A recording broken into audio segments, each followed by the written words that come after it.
ছেলেদের এই বেচারাদের যে অসহায়ত্ব, এটার কথা কেউ বলে না। দেখেন, আমিও নারীদের ওয়াজি করে গেলাম, ছেলেদের অসহায়ত্বের কথা একটু বলি। এই বেচারারা যতদিন বাবার সংসারে থাকবে, তোমার ঘানে তুমি টানো, বাবা মা বাধ্য না। মেয়েকে কিন্তু এটা বাবা বা মা বলতে পারেন না। এরপর যখন বিয়ে হবে, বিয়ের সময় ওই যে ছেলেরা চিরকুট নিয়ে আসে, হুজুর একটু বলে দেন আমার আব্বা এখানে আছে।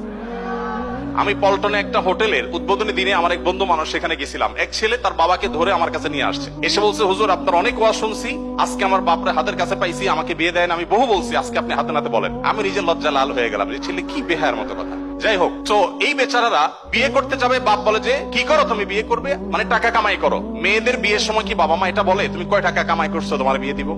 বলার সুযোগই নাই, রাইটই নাই। এরপরে বিয়েটা যখন হয়ে যায়, এই বেচারা এতদিন নিজের পেট পালা লাগতো, এখন বউয়ের পেট পালো, ছেলে মেয়ের পেট পালো, অর্থাৎ তাদের রিজিকের ব্যবস্থা করো, তাদের উপার্জনের দায় দায়িত্ব তার। নিজের বাবা মা যদি বৃদ্ধ হয়ে যান, অসহায় হয়ে যান, তাদের দায়িত্ব তার। বাপের বাড়ি যাওয়ার সময় বাজারটা তার করতে হয়, শ্বশুর বাড়ি যাওয়ার সময় মিষ্টির প্যাকেটটার টাকাও তাকে দিতে হয়। শতভাগ খরচ ছেলের, শতভাগ খরচ কার?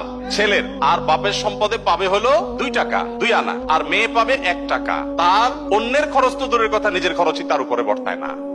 ইসলাম কি তাকে কম দিয়েছে না বেশি দিয়েছে? একজনকে 2 টাকা দিয়ে বাজারে পাঠিয়ে বিরাট বড় ফর্দ দেখাই দিয়েছেন, এতগুলো সব তোমাকে আনতে হবে। আরেকজনকে 1 টাকা দিয়ে বললেন যে তুমি শুধুমাত্র এই টাকা দিয়া যা খুশি তা করতে পারো। তাহলে এই 1 টাকা যাকে দেওয়া হয়েছে তার অধিকার কি কম দেওয়া হয়েছে না বেশি দেওয়া হয়েছে? আল্লাহর সাথে পাল্লা দিলে গোল্লা যাওয়া ছাড়া কোনো উপায় থাকে না।